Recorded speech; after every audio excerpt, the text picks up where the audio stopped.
నమస్తే, welcome to ANN బులెటిన్ల ముందుగా headlines. తెలంగాణలో మహిళా సాధికారత దిశగా ప్రభుత్వం మరొక కీలక అడుగు. 8,000 ఇందిరా మహిళా శక్తి భవనాలకు సీఎం రేవంత్ శంకుస్థాపన. మెగాస్టార్ చిరంజీవితో ముగిసిన నిర్మాతలు ఎగ్జిబిటర్ల భేటీ. 2 రోజుల్లో టాలీవుడ్ వివాదానికి తెరపడే అవకాశం.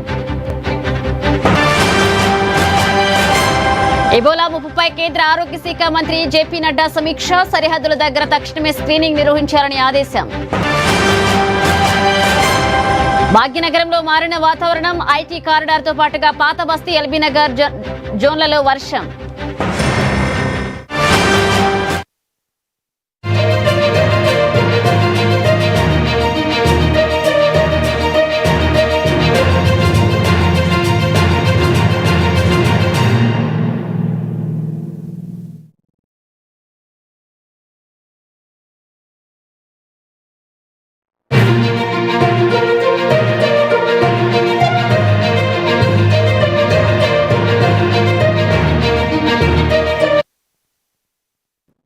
ఆఫ్రికా దేశాల్లో వణికిస్తున్న ఎబోలా వైరస్ ముప్పుపై కేంద్ర ప్రభుత్వం స్పందించింది. దేశవ్యాప్తంగా కేంద్ర ఆరోగ్య శాఖ హైలైట్ ప్రకటించింది. ఎబోలా ముప్పుపై కేంద్ర ఆరోగ్య శాఖ మంత్రి జేపీ నడ్డా ఉన్నత స్థాయి సమీక్షా సమావేశాన్ని చేపట్టారు. ఈ సందర్భంగా దేశంలోకి ఎబోలా వైరస్ ప్రవేశించకుండా ఉండేందుకు అన్ని అంతర్జాతీయ విమానాశ్రయాలు, ఓడరేవులు, అలాగే సరిహద్దు ప్రాంతాల దగ్గర కఠినమైన స్క్రీనింగ్ పరీక్షలు నిర్వహించాలని కేంద్ర మంత్రి ఆదేశాలు జారీ చేశారు. ఎబోలా తీవ్రత ఎక్కువగా ఉన్న కాంగో, ఉగాండా, సౌత్ సుడాన్ వంటి ఆఫ్రికా దేశాల నుంచి వచ్చే ప్రయాణికులపై ప్రత్యేక నిఘా ఉండాలంటూ ఆయన స్పష్టం చేశారు. ఇక పరిస్థితిని నిరంతరం పర్యవేక్షించేందుకు ఐసీఎంఆర్ అలాగే ఎన్సీడీసీ సంస్థలు 24 గంటలు అప్రమత్తంగా ఉండాలని జేపీ నడ్డా ఆదేశించారు. ప్రస్తుతానికి మన దేశంలో ఒక్క ఎబోలా కేసు కూడా నమోదు కాలేదు అని, అయితే ముందస్తు జాగ్రత్తల్లో భాగంగానే ఈ హైలైట్ ప్రకటించినట్లుగా కేంద్రం స్పష్టం చేసింది.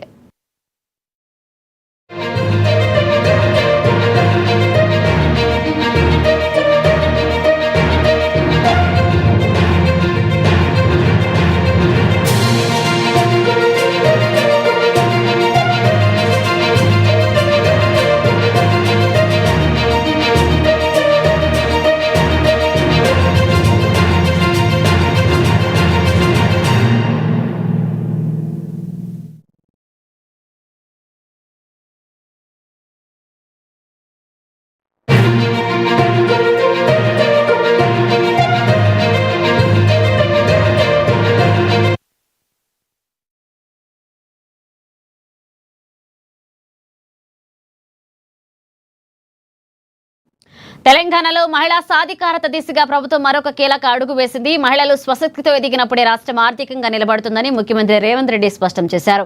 ఇవాళ్టి నుంచి రాష్ట్ర వ్యాప్తంగా మహిళా వారోత్సవాలు ప్రారంభమైన నేపథ్యంలో సీఎం రేవంత్ రెడ్డి సరికొత్త పథకాలకు శ్రీకారం చుట్టారు. రాష్ట్ర సచివాలయం వేదికగా ముఖ్యమంత్రి రేవంత్ రెడ్డి ఒకేసారి 8,000 మందిగా ఇందిరా మహిళా శక్తి భవనాలకు వర్చువల్ పద్ధతిలో శంకుస్థాపన చేశారు. ఈ సందర్భంగా అన్ని జిల్లాల కలెక్టరేట్ల నుంచి హాజరైన మహిళా సంఘాల ప్రతినిధులతో సీఎం వీడియో కాన్ఫరెన్స్ ద్వారా మాట్లాడారు. మహిళా సంఘాలకు ప్రభుత్వం పూర్తి అండగా ఉంటుందంటూ భరోసా ఇచ్చారు. మహిళా సంఘాలు తమ ఉత్పత్తులు, బ్రాండ్ వాల్యూను పెంచుకోవాలని, నాణ్యమైన వస్తువు కొనాలి అంటే ఇందిరా మహిళా శక్తి సంఘాల వద్దే కొనాలనే నమ్మకం ప్రజల్లో తీసుకురావాలని సీఎం పిలుపునిచ్చారు.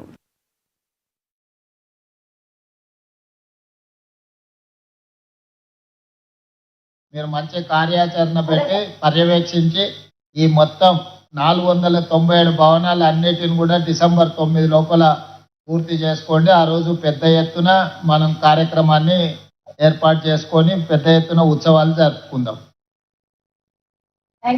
అట్లనే మీకు మీ కలెక్టర్ గారికి కూడా చెప్తున్నా, అక్కడ ల్యాండ్ ఎక్కేయా వీళ్ళకు లాజిస్టిక్ పార్క్ కోసం మంచి ల్యాండ్ గోడౌన్స్ కట్టుకొని, అదేవిధంగా ఎందుకంటే మీ దగ్గర ప్యాడీ ప్రొక్యూర్మెంట్ ఇవన్నీ రైస్ మిల్లులకు ఆల్రెడీ ఐడెంటిఫై చేసిందని రెవెన్యూ మంత్రి గారు చెప్తున్నారు. రైస్ మిల్లుతో పాటు లాజిస్టిక్ పార్క్స్ ఇప్పుడు మనం మిల్లర్స్కి ఇస్తున్నాం, వాళ్ళు తీసుకెళ్లి గోడౌన్లలో పెట్టుకుంటూ వాళ్ళు అటు నుంచి అటే మాయమైపోతున్నది కొన్ని దగ్గరలో. ఇప్పుడు ఆ సమస్యలు ఎదుర్కొంటున్నాం, వాటిని రికవరీ చేయడానికి ప్రాబ్లం అవుతుంది. నాకు మంచి లాజిస్టిక్ పార్క్ పెద్ద ఎత్తున గోడౌన్లు విత్ సోలార్ నెట్ జీరో టైప్లో బ్రహ్మాండంగా వాటిని కట్టించాలి. అన్నీ అక్కడనే ఏదైనా తడిచిన పంట ఉంటే కూడా ఆరబెట్టుకోవడానికి కల్లాలు, ఎన్ఆర్ఈజిఎస్ల కల్లాలకు దీనికి కూడా ఉంది కదా స్కీము, దాన్ని లాజిస్టిక్ పార్క్ కట్టుకోవడానికి మంచి స్థలాన్ని మా ముగ్గురు మంత్రులు అక్కడనే ఉన్నారు. వ్యవసాయం అక్కడనే ఉంది, రెవెన్యూ అక్కడనే ఉంది, ఆర్థికం అక్కడనే ఉంది. సో అన్ని ఖమ్మంలోనే ఉన్నాయి కాబట్టి ఇమ్మీడియట్గా నీ బాధ్యత అది వాళ్ళకి స్థలం ఎక్కి ఇమ్మీడియట్గా వాళ్ళ లాజిస్టిక్ పార్క్ ఒక స్టేట్కే మోడల్ లాంటిది కడదాం, ఇమ్మీడియట్గా దాన్ని తీసుకొని వాళ్ళకు ఇచ్చేసి పెట్టు. Okay noted sir. Noted sir. Okay Vijayalakshmi గారు, కృష్ణవేణి గారు. పక్కనే కృష్ణవేణమ్మ, ఇప్పుడు మన దగ్గర ఏవైతే ఈ కార్యక్రమాలు తీసుకుంటున్నారో వీటితో పాటు మీరు సంఘాల మీటింగ్ లో పెట్టినప్పుడు పంట మార్పిడి మీద కూడా ఒక అవేర్నెస్ ప్రోగ్రామ్ ఇవ్వండి. కమర్షియల్ క్రాప్స్ లో ఇప్పుడు పామాయిల్ ఉంది, తుమ్మల గారు పామాయిల్ మీ ప్రాంతంలో గట్టిగా ప్రమోట్ చేస్తున్నారు రాష్ట్ర నలుమూలల. ఒక్క వరే పండించడం మనకు పరిష్కారం కాదు. ఈ రోజు కమర్షియల్ క్రాప్లకి మనం మారాల్సిన అవసరం ఉంది. మంచి ప్రాఫిట్ మేకింగ్ బిజినెస్ ఉన్నాయి, గవర్నమెంట్ నుంచి కూడా స్కీమ్లు ఉన్నాయి. పంట మార్పిడి విధానాన్ని కూడా మీరు సంఘాలు సభ్యులు భవనాలలో కూర్చున్నప్పుడు మాట్లాడుకోవాలి. కలెక్టర్ గారికి కూడా నేను సలహా ఇస్తున్నాను, వీళ్ళకి ఓరియంటేషన్ క్లాసెస్ తీసుకుంటే వాళ్ళే ట్రైనింగ్ లాగా అవుతారు. వాళ్ళే గ్రామాలలో వెళ్ళి సమావేశాలు పెడతారు. అవసరమైతే వాళ్ళకి కొంత ఫీజు ఇస్తాం. మనం రైతు వేదికలలో వెళ్ళి పంట మార్పిడి మీద అవగాహన కల్పించాలి. మనం మూసబో పద్ధతిలో పండించడం వల్ల మనకు ఆర్థికంగా ప్రయోజనం ఉండడం లేదు, అన్ని రకాల సమస్యలు వస్తున్నాయి.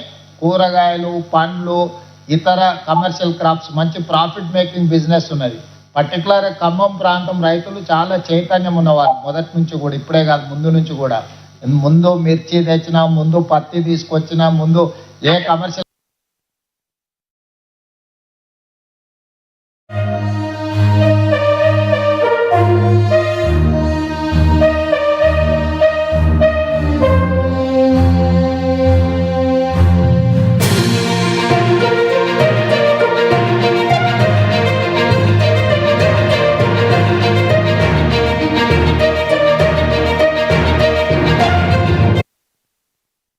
మెగాస్టార్ చిరంజీవితో సినీ నిర్మాతలు ఎగ్జిబిటర్ల కీలక సమావేశం ముగిసింది. టాలీవుడ్ లో గత కొంతకాలంగా నలుగుతున్న పర్సంటేజ్ విధానం, సింగిల్ స్క్రీన్ థియేటర్ల సమస్యలపై ఇండస్ట్రీ ప్రముఖులు చిరంజీవితో సుదీర్ఘంగా చర్చించారు. ఇక హైదరాబాద్ లో దాదాపు గంటకు పైగా జరిగిన ఈ భేటీలో తెలుగు ఫిలిం ఛాంబర్ అధ్యక్షుడు సురేష్ బాబు, నిర్మాతలు దిల్ రాజు, కేఎల్ నారాయణ, సునీల్ నారాంగ్ సహా పలువురు ఎగ్జిబిటర్లు పాల్గొన్నారు. థియేటర్ల నిర్వహణలో ఎదురవుతున్న ఇబ్బందులను మెగాస్టార్ కు వివరించారు. అందరికీ ఆమోదయోగ్యమైన నిర్ణయం తీసుకోవాలని చిరంజీవి సూచించినట్లుగా సమాచారం. ఇక 2-3 రోజుల్లోనే ఈ సమస్యలకు శుభం కార్డ్ పడుతుంది అని ఇక అధికారిక ప్రకటన వస్తుందంటూ సమావేశానంతరం నిర్మాత దిల్ రాజు స్పష్టం చేశారు.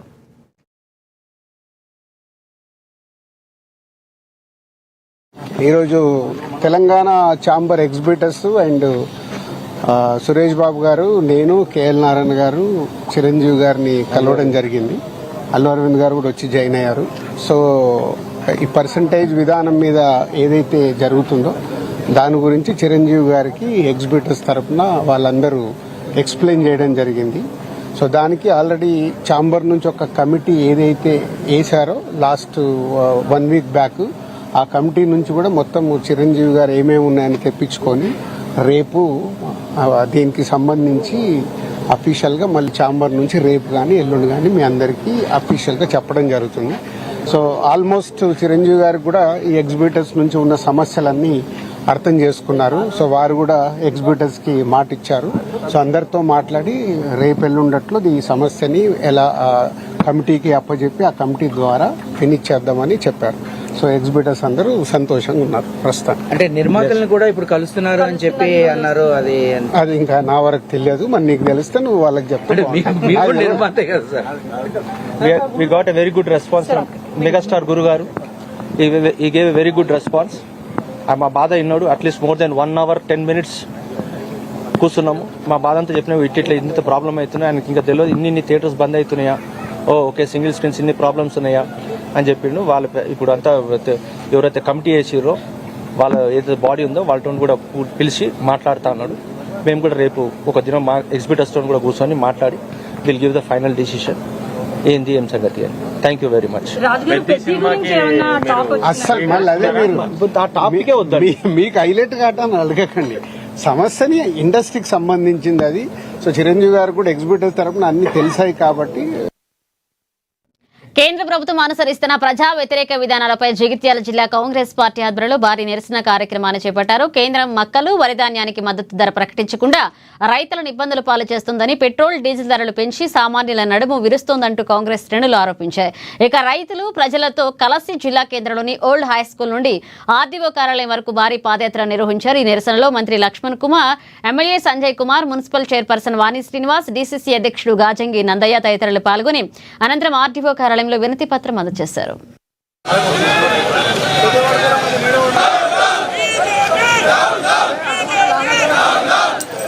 ప్రపంచవ్యాప్తంగా పెరిగినాయని చెప్పి ఈరోజు పెంచింది.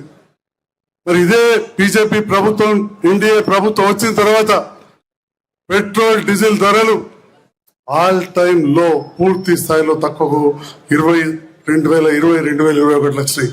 ఆనాడు ₹1 అన్న మీరు పెట్రోల్ డీజిల్ ధరలు తగ్గించినా అని అడుగుతా ఉన్నా. మరి అదే విధంగా రూపాయి విలువ ఎంత పతనమవుతుంది ఆలోచన చేయండి. మన ప్రాంతం నుంచి అమెరికా, సింగపూర్ నుండి పెడితే ప్రతి దేశంలో ఉంటారు. ఇలా రూపాయి విలువ ఎంత తగ్గిపోయింది. మరి రూపాయి విలువ తగ్గిపోతే మరి దేశ విలువ తగ్గినట్టు కాదా అని చెప్పి అడుగుతా ఉన్నా.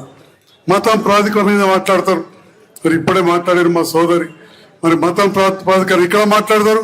డీజిల్, పెట్రోల్, గ్యాస్ కావాలని చెప్పి యూరోప్, అరేబియన్ కంట్రీలకు పోయేస్తారు. ఈ రకమైన ద్వంద్వ వైఖరి ఏంటిదని అడుగుతా ఉన్నాం. మళ్ళీ మాట్లాడితే డబుల్ ఇంజన్ సర్కార్ వస్తే రాష్ట్రాలు బాగుపడతాయి అంటారు. పక్కనే ఆంధ్రప్రదేశ్ లో డబుల్ ఇంజన్ సర్కార్ ఉంది, ఎన్డీఏ ప్రభుత్వం ఉంది, బీజేపీ మంత్రులు ఉన్నారు ఆంధ్రప్రదేశ్ లో, తెలుగుదేశం పార్లమెంట్ సభ్యులు కేంద్రంలో కేంద్ర మంత్రులుగా ఉన్నారు. ఆంధ్రప్రదేశ్ లో మక్కలు ఎందుకు కొనుగోలు చేయట్లేదని నేను అడుగుతా ఉన్నా. అక్కడి రైతన్నలు 1700 అమ్ముకుంటే ఇక్కడ రేవంత్ రెడ్డి గారి నేతృత్వంలోని ప్రభుత్వం, కాంగ్రెస్ ప్రభుత్వం కేంద్రం ప్రకటించిన ₹2400 ఒక్క జగిత్యాల జిల్లాలో 86 కోట్ల రూపాయల మక్కలు ఇప్పటికే కొనడం జరిగింది.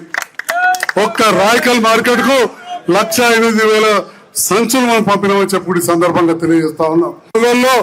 ఇవాళ ఆంధ్రప్రదేశ్, తెలంగాణ రాష్ట్రంలో జగిత్యాల నంబర్ 1 ఉంది. జగిత్యాల జిల్లాలో మరి ఇప్పటి వరకే 3 లక్షల పైన వరి ధాన్యం కొన్నాం. గౌరవ మంత్రి వర్యులు చాలా సార్లు కూడా రివ్యూ చేసి చేస్తే తెలుస్తుంది ఏంటంటే గత 3 పంటల నుంచి ఏదైతే దొడ్డు బియ్యం తీసుకెళ్లాలో బీఆర్ఎస్ పార్టీ తిరిగి అధికారంలోకి రాగానే హైదరాబాద్ నగరంలో ప్రతి ఇంటికి 24 గంటల పాటు నిరంతర త్రాగునీటి సరఫరా చేస్తామని మాజీ మంత్రి కేటీఆర్ ప్రకటించారు. కుకట్పల్లిలో జరిగిన పార్టీ శ్రేణుల సమావేశంలో ఆయన పాల్గొన్నారు.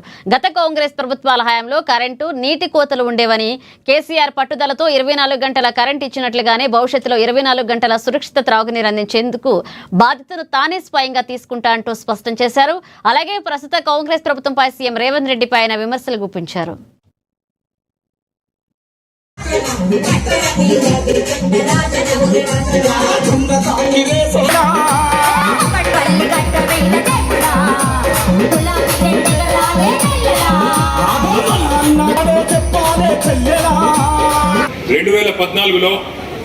మన రాష్ట్రం ఏర్పడిన నాడు, తెలంగాణ రాష్ట్రం ఏర్పడిన నాడు, ఆ రోజుల్లో చాలా అనుమానాలు హైదరాబాద్లో ఉండేది. ఏమవుతుందో హైదరాబాద్కి, ఎట్లా ఉంటుందో భవిష్యత్తు, మరి వీళ్ళకి పరిపాలన అనుభవం ఉందా, వీళ్ళతో అవుతుందా, హైదరాబాద్ ముంగటి తీసుకుపోవడు, ఇక్కడ ఆంధ్ర తెలంగాణ పంచాయతీలు ఎట్లుంటాయి, ఇవన్నీ కూడా చాలా రకాల అనుమానాలు ఉండేది. కానీ 10 ఏళ్ళు కేసీఆర్ గారి పరిపాలనలో పేదవాళ్ళు, ఏ ప్రాంతం వారైనా సరే పేదవాళ్ళు మరి బ్రహ్మాండంగా, సుఖంగా, సంతోషంగా, ఆనందంగా ఉండే పరిస్థితి ఉండే తప్ప ఏనాడు ఎవరిని ఇబ్బంది పెట్టలేదు అనే మాట కూడా నేను మీకు గుర్తు చేస్తా ఉన్నాను. ఉదాహరణకి ఎక్కడన్నా తెలుసో తెలియకో ఒక పేద బిడ్డ ఏదో గ్రామీణ ప్రాంతం నుంచి వచ్చిన వాళ్ళు కావచ్చు, లేదా హైదరాబాద్లోనే ఇతర ప్రాంతాల నుంచి వచ్చిన వాళ్ళు కావచ్చు, ఏదన్నా గవర్నమెంట్ జాగాలో తెలుసో తెలియకనో మరి 20 గజాల్లో, 30 గజాల్లో, 40 గజాల్లో ఒక గుడిసెనో, ఒక షెడ్డో, ఒక ఇల్లు కట్టుకుంటే ఒక మనసున్న ముఖ్యమంత్రి కాబట్టే కేసీఆర్ గారు ఆనాడు జీవో నంబర్ 58, జీవో నంబర్ 59 కింద 2.5 లక్షల మంది పేదలకి ఇదే హైదరాబాద్ మహానగరంలో పట్టాలు ఇచ్చినారు అనే మాట నేను మీకు గుర్తు చేస్తా ఉన్నా. 1 కాదు, 2 కాదు, 2.5 లక్షల మంది పేదలకి పట్టాలు ఇచ్చిన మహానాయకుడు కేసీఆర్ గారు. మరి ఈరోజు కాంగ్రెస్ ప్రభుత్వం వచ్చింది, 2.5 ఏళ్ళు అయింది. ఈ 2.5 ఏళ్లలో ఒక్కసంటే ఇండ్లు కూలగొట్టే రాజ్యం, హైడ్రా పేరిట అరాచకం చేసే రాజ్యం ఇందిరమ్మ రాజ్యం. గుర్తు తెచ్చుకోండి, ఎక్కడో కాదు, మీ కూకట్పల్లిలోనే మీ ఎమ్మెల్యే గారు పిలిస్తే నేను వచ్చినాను. జగిత్యాల జిల్లా రాయకల్ మండల కేంద్రంలో రైతులు చేపట్టిన ధర్నా ఉద్రిక్తంగా మారింది. తమ నుంచి మక్కలు కొనుగోలు చేయడం లేదు అంటూ అన్నదాతలు పెద్ద ఎత్తున నిరసనకు దిగారు. ఈ ధర్నా కార్యక్రమానికి మాజీ మంత్రి బీఆర్ఎస్ పార్టీ రాష్ట్ర ప్రధాన కార్యదర్శి తాటిపర్తి జీవన్ రెడ్డి సంఘీభావం ప్రకటించారు. ఆ రైతులతో కలిసి ఆయన ధర్నాలో కూర్చున్నారు. నిరసనలో మాజీ జెడ్పీ చైర్పర్సన్ దావా వసంత సురేష్, నాయకులు రామచంద్రారెడ్డి తదితరులు పాల్గొని ప్రభుత్వం వెంటనే స్పందించి మక్కల కొనుగోలును వేగవంతం చేయాలంటూ డిమాండ్ చేశారు. పెట్రోల్ మీద 35% వ్యాట్, డీజిల్ మీద 27% వ్యాట్ ఉంది. 35%, 27% ఎక్కడ లేదు. నార్త్ ఇండియా 19% ఉంది, 19%, 11% ఉన్నాయి. ఇక్కడికి వస్తేనే ఇక మన మీదుగా లోడ్ ఎత్తారట. ఇక దొంగే దొంగ అన్నట్టుంది కథ, దొంగే దొంగ అన్నట్టుంది కథ అని చెప్పి అన్నట్టుంది కథ అని చెప్పి అంటారు. దొంగలు ఊళ్ళు పంచుకుని చెప్పి అంటారు కదా. బీజేపీ కాంగ్రెస్ ఏదైతుందో దొంగలు ఊళ్ళు పంచుకున్నట్టు వాడు వీని మీద వీడు వాని మీద.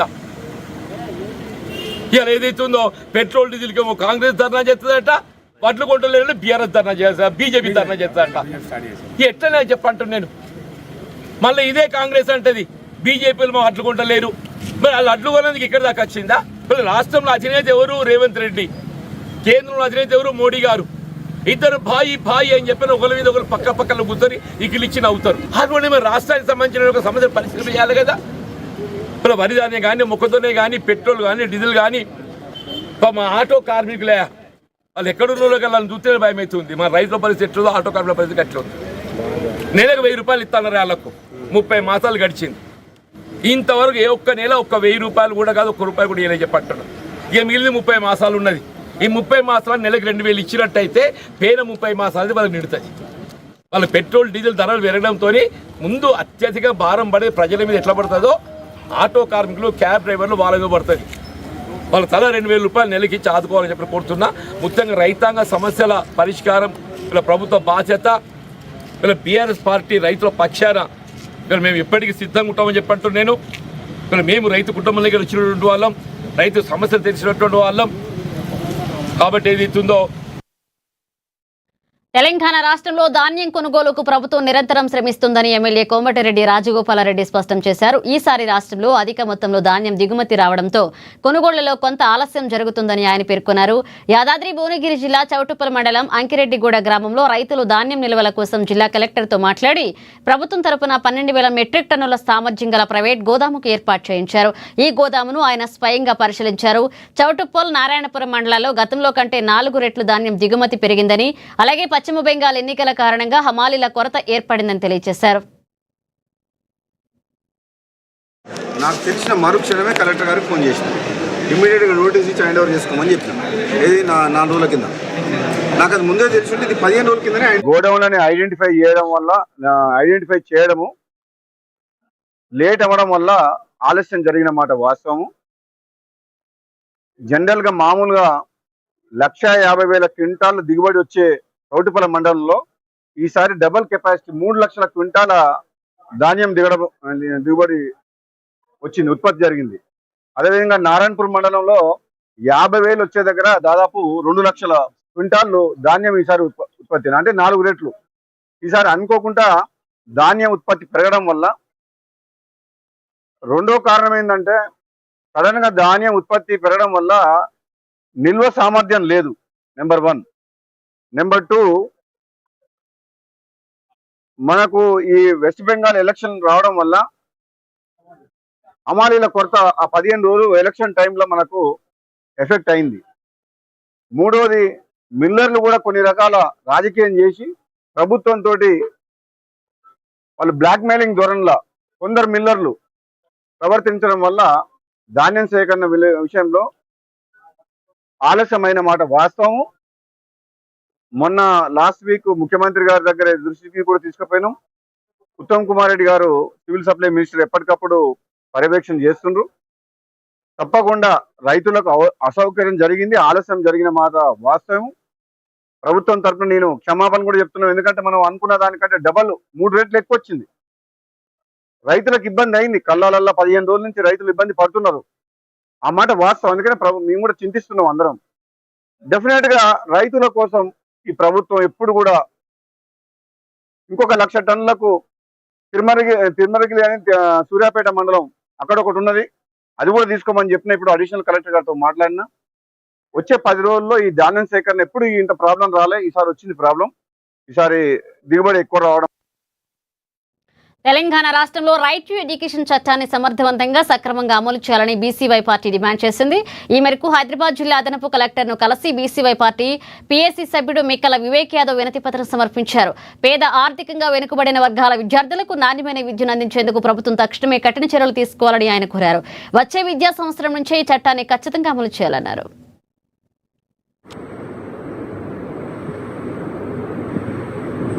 భారతీయ చైతన్య యువజన పార్టీ అధ్యక్షుడు శ్రీ బోరే రామచంద్ర యాదవ్ గారి ఆదేశాల వరకు హైదరాబాద్ డిస్ట్రిక్ట్ కలెక్టర్ గారిని కలవడం జరిగింది. అదేవిధంగా ఈరోజున్న విద్యా వ్యవస్థలో ఆర్టీఏ అంటే రైట్ టు ఎడ్యుకేషన్ యాక్ట్ చట్టం ఖచ్చితంగా అమలు చేయాలని అకాడమిక్ ఇయర్లో వినతి పత్రము కలెక్టర్ గారికి అందించాము. అదేవిధంగా ప్రైవేట్ పాఠశాలలో 25% ఫ్రీ సీట్స్ ఆర్థికంగా వెనుకబడిన విద్యార్థులకు కేటాయించాలని మరి విజ్ఞప్తి పత్రం ఇచ్చాము. అదేవిధంగా ఈరోజున్న ప్రైవేటు స్కూల్స్ కానీ కాలేజ్ కానీ ఏవైనా కానీ వాళ్ళ ఫీజ్ స్ట్రక్చర్ని ముందే బహిరంగంగా ప్రకటించి పేపర్లో అడ్వర్టైజ్మెంట్ ఇచ్చేసి అదేవిధంగా వీటికి సంబంధించి వివరాలను ప్రతి ఒక్క తల్లిదండ్రులకు ఫీజ్ స్ట్రక్చర్ పైన చాలా క్లారిటీగా స్పష్టంగా ఒక హోల్ అకాడమిక్ ఇయర్ ముందస్తుగానే తెలపాలి. అదేవిధంగా ఈరోజు ఉన్న టీచర్ అండ్ స్టూడెంట్ రేషియో ఉన్న నిబంధనలను కూడా చాలా తొందరగా అమలు చేయాలంటూ కోరుతున్నాము, డిమాండ్ చేస్తున్నాము. అదేవిధంగా ఈరోజు ఏవైతే ఉన్నాయో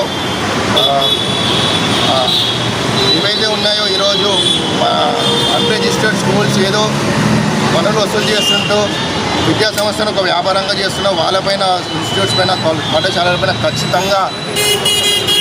ఖచ్చితంగా చర్యలు తీసుకోవాల్సిందిగా కోరుతున్నాము. అదేవిధంగా ఈరోజు చూసిన తెలంగాణ రాష్ట్రంలో 64% ప్రైవేట్ స్కూల్స్లోనే చదువుతున్నారు. ఆ 64%లో వీళ్ళు ఒక పర్సంటేజ్ గురించి దాన్ని బట్టి వీళ్ళు ఒక ఫీజు స్ట్రక్చర్ ఇంక్రీజ్ చేయడం జరుగుతుంది. వీళ్ళు ఎంతోమంది మధ్యతరగతి కుటుంబాలు, మధ్యతరగతి తల్లిదండ్రులు, విద్యార్థులు ఎంతోమంది విద్య లేక కట్టుకోలేక చాలా ఇబ్బందులు పడుతున్నారు. అదేవిధంగా ఈరోజు గవర్నమెంట్ నగరంలో మంచినీటి సమస్యను పరిష్కరించాలంటూ all India forward bloc tsunami party జాతీయ అధ్యక్షులు సిహెచ్ భూపాలగౌడ్ డిమాండ్ చేశారు. ఇవాళ ఖైరతాబాద్లోని వాటర్ బోర్డు కార్యాలయంలో ఎండీ అశోక్ రెడ్డి ఐఏఎస్ను కలిసి ఆయన వినతి పత్రం సమర్పించారు. అనంతరం ప్రజలకు అవసరమైన నీటి సమస్యపై ప్రశ్నిస్తే అధికారుల కబుర్లు చెప్తున్నారంటూ మండిపడ్డారు. ప్రజలు కట్టిన పనులతో జీతాలు తీసుకుంటున్న కింది స్థాయి సిబ్బంది పూర్తిగా విఫలమయ్యారని, వారిపై చర్యలు తీసుకుంటేనే సమస్యలు తీరతాయన్నారు. తానుండే చిలకలగూడ ప్రాంతంలో 5-6 రోజులుగా నీరు రావడం లేదని, అధికారులు ఫోన్ చేస్తే అబద్ధాలు చెప్తున్నారంటూ ఆయన ఆగ్రహాన్ని వ్యక్తం చేశారు. మీరు యాక్షన్ తీసుకోకుంటే కోర్టులో ఇస్తాం. రైట్. వాటర్ వర్క్స్ డిపార్ట్మెంటు, మన Indira park water works department వాళ్ళకు డబ్బులు కూడా చెప్తుంటే 5 రోజుల నుంచి దీనికి ఫోన్ చేయండి, ఎవరెవరికి ఫోన్ చేయమని, వానికి ఫోన్ చేయి, వానికి ఫోన్ చేయి, వానికి ఫోన్ చేయి, 5 రోజుల నుంచి చెప్తున్నారు కానీ దానికి పరిష్కారం చెప్పట్లేదు. దీంతో మాట్లాడు, వాళ్ళతో మాట్లాడు, రేపొస్తుంది, ఎల్లుండి వస్తుంది, రేపొద్దున వస్తుంది అని చెప్తున్నారు. మరి నేను ఇక్కడికి వచ్చి కూడా గంట సేపు అయింది. వచ్చి ఇంత పెద్ద ఆఫీస్ ఉన్నది, అంత ఎయిర్ కండిషను ఇవన్నీ పెట్టుకున్నారు. ఇంత పెద్ద ఆఫీస్ ఉంది, అక్కడ నీళ్ళే లేవు. మీకు ఇంత పెద్ద ఆఫీస్ ఉందని నేను ఎండీని అడిగితే ఆయన ఏమంటే మాకు గిన్నె నీళ్ళు వస్తాయి, గిన్నె నీళ్ళలో అందరికీ. నేనన్నా మీ ఆఫీసు కూడా గిన్నె దోషడే పెట్టుకోమని చెప్పాను. ఇంత పెద్ద ఆఫీస్ ఎందుకు మీకు, ఇంత పెద్ద ఆఫీసు పెట్టుకుని నీళ్ళు ఇవ్వకుంటే ప్రయోజనం ఏముంది అని చెప్పిన. నేను అన్నీ రాసిన వివరాలు, నేను నేషనల్ ప్రెసిడెంట్ అయినా నాకే ఇజ్జత్ ఇవ్వకుండా మీకు ఇంకెవరికి ఇస్తారు ఇజ్జత్ అని అడిగిన. నేను election commission of India registered పార్టీకే మీరు విలువ ఇవ్వకుంటే ఇంకెవరికి ఇస్తారు విలువ అని చెప్పి రాష్ట్ర వివరాలన్నీ మీకు దీంట్లో ఇస్తున్నా. దయచేసి మీరు జర అన్ని పేపర్లలో టీవీలలో వచ్చేటట్టు చూడండి. ఇది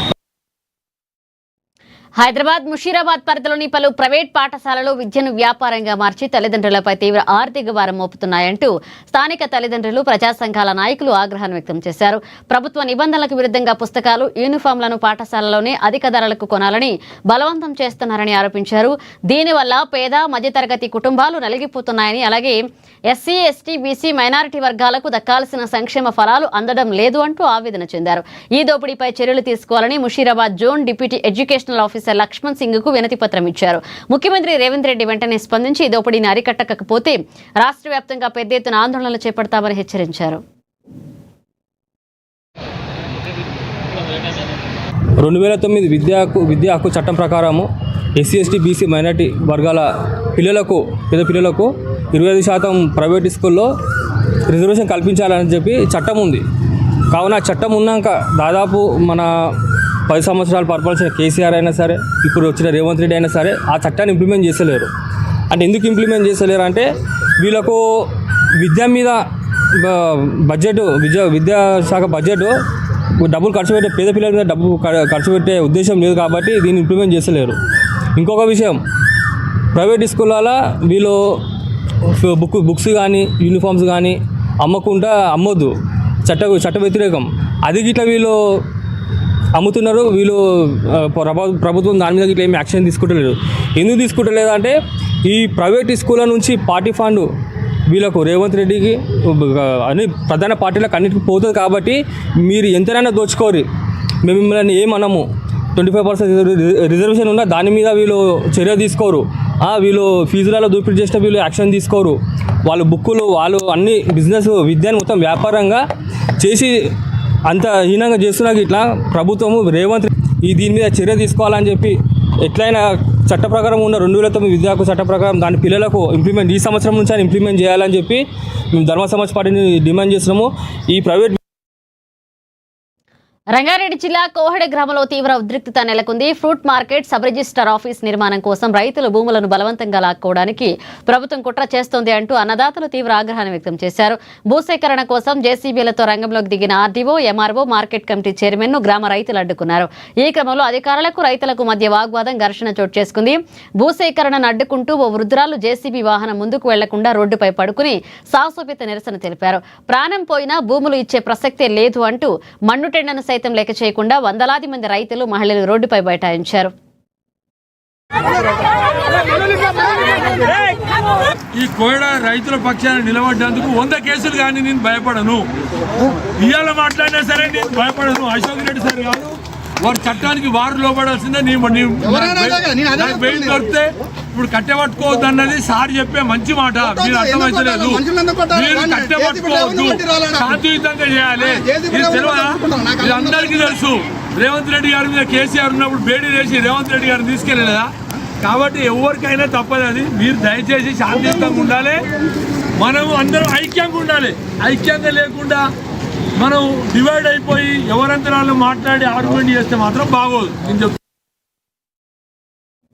గుంటూరు జిల్లా కలెక్టరేట్ వేదికగా ప్రజా సమస్యల పరిష్కార వేదికలో ఒక వృద్ధురాలి ఆవేదన అందరినీ కలచివేసింది.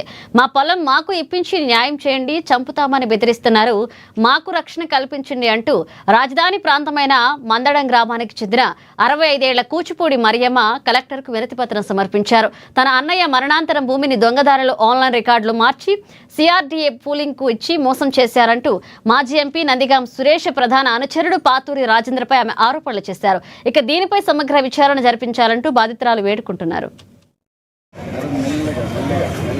మండేపూడి, నేను మా మేనమామ గారిది పొలం ఉంది. పుల్లి మోషే గారి పొలం, ఎకరం పొలం అండి. ఆయన మా మేనమామ గారికి పిల్లలు లేరు. భార్య భర్త, మా మేనమామ గారు భార్య ఇద్దరు చనిపోయారు.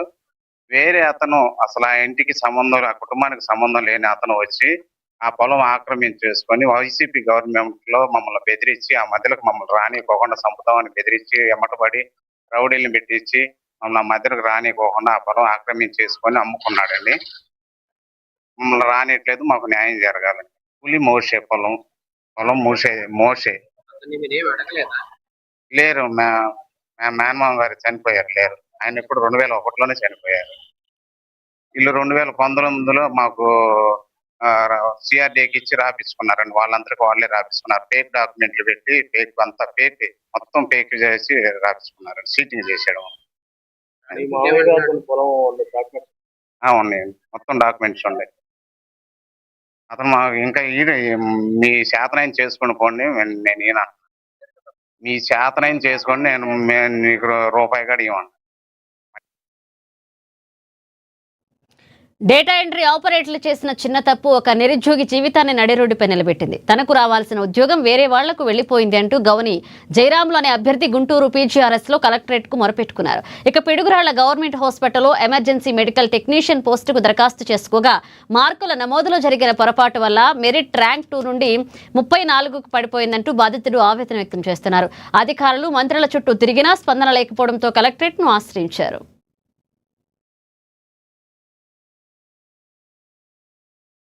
పిడుగురాళ్ళలో ఎమర్జెన్సీ మెడికల్ టెక్నీషియన్ పోస్టులకి అప్లై చేశాను. అందులో నాది ఫస్ట్ గ్రీవెన్స్ లో కోర్సు కన్సిడర్ చేయలేదు. మళ్ళీ గ్రీవెన్స్ ఇచ్చాను, కోర్సు కన్సిడర్ చేశారు. మళ్ళీ నెక్స్ట్ వచ్చేసి నా డేటా ఎంట్రీలో నా మార్క్స్ రాంగ్ ఇచ్చారు. ఆ రాంగ్ ఇవ్వడం వల్ల నేను సెకండ్ లేదా థర్డ్ రావాల్సిన ర్యాంక్ నాది 34లో పడ్డది. సో నేను డైరెక్ట్ ప్రిన్సిపల్ సార్కి ఒకసారి 21 తేదీ ప్రిన్సిపల్ సార్కి మెడికల్ ప్రిన్సిపల్ సార్కి పే ఇచ్చేసాను. ఇట్లా జరిగింది సార్ అన్న అని చెప్పిచ్చాను. మీకు 3 days లో ఆ విషయం మీకు ఫోన్ చేస్తారమో తెలుస్తా అని చెప్పారు. నాకు ఇంతవరకు ఏమి వాళ్ళంటే ఏమి రాలేదు. అదేవిధంగా 21 వచ్చేసి కలెక్టర్ ఆఫీస్ లో కూడా ఇచ్చాను సార్. వచ్చేసి వాళ్ళు కూడా 3 days లో మీకు ఏ విషయం చెప్తానండి సార్ ఈ విషయం చేస్తారు. నేను డైరెక్ట్ డిఎం దగ్గరికి వెళ్ళాను. ఇక్కడ సంబంధం లేదండి, మీరు ప్రిన్సిపాల్ దగ్గర వెళ్ళండి లేకపోతే కలెక్టర్ దగ్గర వెళ్ళండి, వాళ్ళిద్దరు కంపల్సరీ మీది క్లారిఫై చేస్తారు మా విషయం అని చెప్పారు డిఎం గారు. అదే కాకుండా సత్యకుమార్ సార్కి పేషీకి వెళ్ళాను, సార్ లేరు అక్కడ. పిఎకి చెప్తే లేదండి మీరు గ్రీవెన్స్ ఇవ్వండి కంపల్సరీ మీది కన్సల్ట్ చేస్తారు, క్లారిఫై చేస్తారని చెప్పారు. మళ్ళీ 21 ఇచ్చిందంటే నాకు ఇంతవరకు 3 days అవుతుందండి, 3-4 days అవుతుంది. 21 ఇచ్చానండి. ఈరోజు 24 అయినా ఇంతవరకు నాకు ఫోన్ ఏం రాలేదండి. అది వాళ్ళు క్లారిఫై చేస్తామో పిల్లేదండి, నేను పిల్లేదు. మళ్ళీ ఈరోజు వచ్చి గ్రీవెన్స్ ఇచ్చాక వచ్చానండి. అది నాకు అన్యాయం జరిగింది. సో నాకు మార్క్స్ డేటా ఎంట్రీలు రాంగ్ చేశారు. రాంగ్ చేయడం వల్ల నా ర్యాంకు సెకండ్ గానీ థర్డ్ గా ఉండాల్సిన ర్యాంక్ పోయి 34లో పడ్డది. నాకు అన్యాయం జరిగింది, న్యాయం చేయని కోరుతున్నాను. ఇంకొకటి నా వెయిటేజ్ కన్సిడర్ చేస్తే నేను సెకండ్ ర్యాంక్ లో ఉంటాను. వేసే కన్సిడర్ చేయబడినాడు ఓపెన్ కేటగిరీలో నా పీసీబీలో నాకు వస్తుంది. ఇది కొద్దిగా సార్ దృష్టి తీసుకెళ్లి నాకు If you built in updates, keep watching ANN.